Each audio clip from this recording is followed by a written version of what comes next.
Hi guys, आज हम बनाने वाले हैं बटेटे की चिप्स। ये देखो बटेटे, ये चिप्स के ही है।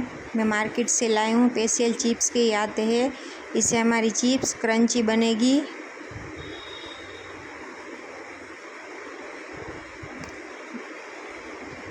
अब मैं इसको छील उतारूँगी।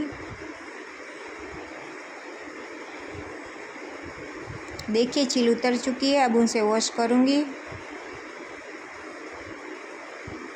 वॉश करने के बाद उसे कट करूँगी।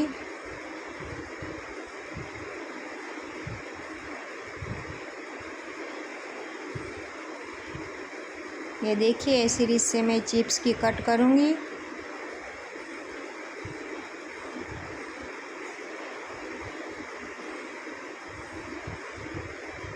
ये देखिए सब चिप्स कट हो गई। इसमें अब मैं चिकन दाना मसाला डालूँगी और अच्छे से मिक्स करूँगी।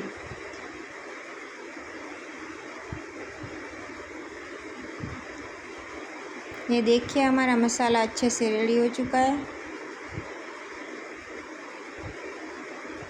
अब इसे मैं फ्राई करूँगी।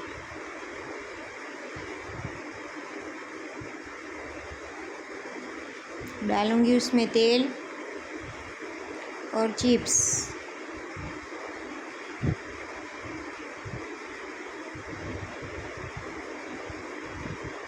ये देखिए हमारी चिप्स एकदम से रेडी हो चुकी है। अब उसे मैं एक बाउल में निकाल लूँगी और ऊपर से नमक डाल दूँगी। ये देखिए हमारी चिप्स कितनी क्रंची